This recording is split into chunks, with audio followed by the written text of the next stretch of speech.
اعوذ باللہ من الشیطان الرجیم بسم اللہ الرحمن الرحیم وصلی اللہ علی محمد وآلہ الطاہرین۔ آج کی تاریخ شہادت امام دہم، ہمارے 10ویں امام کی شہادت کا دن بچوں کے لیے اور اپنے نوجوان بھائیوں کے لیے اور مومنین کی خدمت میں یادآوری کے عنوان سے امام کا ایک بایو ڈاٹا مختصر آپ کی خدمت میں عرض کرتے ہیں کہ امام کا نام جو ہے وہ علی ہے، اور امام کا یہ نام چوتھے نمبر پر ہے، یعنی یہ چوتھے علی ہیں ائمہ کے درمیان جو آج کی تاریخ میں جن کی شہادت واقع ہوئی ہے۔ آپ کی کنیت ابو الحسن ہے، اور یہ تیسرے امام ہیں جن کی کنیت ابو الحسن ہے، یعنی چوتھے علی ہیں اور تیسرے ابو الحسن ہیں۔ امام کی ولادت 15 ذی الحجہ کو ایک روایت کے مطابق اور 212 ہجری میں ہوئی مدینے میں، اور اس کے بعد شہادت جو آج کی تاریخ ہے 3 رجب المرجب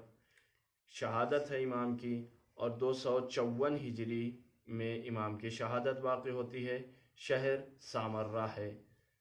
لیکن اس کا اصل نام سامرہ نہیں ہے، اس کا اصل نام ہے سرہ من رعا، جس نے دیکھا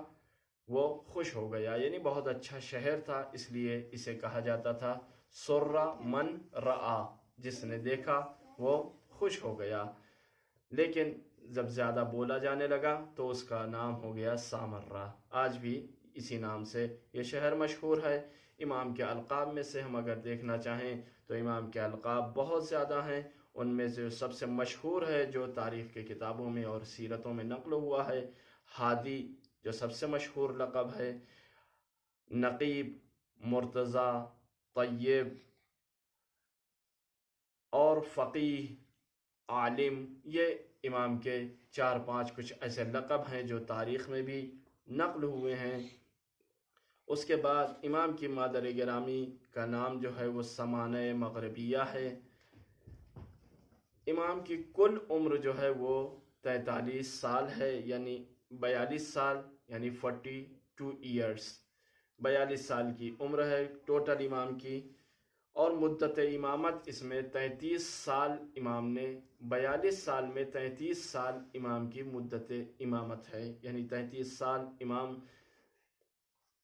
اپنے والد بزرگوار کے اس دنیا سے جانے کے بعد 33 سال تک آپ نے عہدہ امامت کو سنبھالا۔ امام سے کچھ چیزیں نقل ہوئی ہیں، جن میں 2 زیارتیں، بہت سی زیارتیں ہمارے 10ویں امام سے نقل ہوئی ہیں، امام ہادی علیہ السلام سے، لیکن ان میں 2 چیزیں بہت زیادہ معروف ہیں۔ ایک تو زیارت جامع کبیرہ ہے، جس کی علماء بہت زیادہ سفارش کرتے ہیں کہ زیارت جامع کبیرہ پڑھی جائے، اور تقریباً تمام جب آپ زیارتوں پہ نکلیں اور زیارت کے لیے جائیں تو آپ کو چاہیے، جو برادران جو ہمارے بزرگ زیارت کے لیے جاتے ہیں، چاہے ایران آئیں امام رضا کی زیارت کو، یا شام جائیں، یا کربلا جائیں، یا جب بھی آپ اہل بیت کے کسی بھی حرم میں پہنچیں تو علماء کی سفارش یہ ہے کہ آپ زیارت جامع کبیرہ ضرور پڑھیں، اور خصوصاً جب آپ سامرہ پہنچیں تو آپ اپنے روحانی کاروان جو ہوتا ہے، جو مولوی آپ کے ساتھ ہے، آپ اس سے اصرار کریے کہ وہ حرم میں بٹھا کر آپ لوگوں کو زیارت جامع کبیرہ ضرور پڑھائے۔ اس کے بعد امام سے ایک چیز جو امام سے بہت زیادہ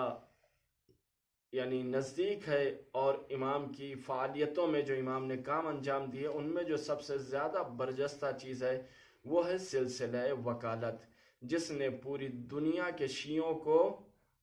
ایک کر دیا تھا۔ اس زمانے میں، امام کے زمانے میں، امام نے اپنے وکلا معرفی کرنا شروع کر دی۔ یہ کام 9ویں امام نے شروع کیا تھا، لیکن 10ویں امام نے اس کام کو بالکل عام کر دیا۔ یعنی آج جس طرح سے آپ دیکھتے ہیں کہ آپ کے شہر میں یا آپ کے ملک میں ایک وکیل پایا جاتا ہے مراجع کرام کی طرف سے، مثلا حضرت آیت اللہ العظمہ سیستانی کی طرف سے یا حضرت آیت اللہ العظمہ سید علی خامنئی کی طرف سے یا مکارم صاحب کی طرف سے یا وحید خراسانی صاحب کی طرف سے خداوند عالم ان سب کو اپنی حفظ و امان میں رکھے اور دشمنوں کے شر سے ہم ان تمام مراجع کرام کو محفوظ رکھے۔ تو یہ جو وکالت کا سلسلہ آپ دیکھ رہے ہیں، یہ وکالت کا سلسلہ 9ویں امام سے شروع ہوا، لیکن 10ویں امام نے اسے عروج پر پہنچایا اور ہندوستان سے لے کے اس طرف افریقہ تک اور ادھر تمام دنیا کے ہر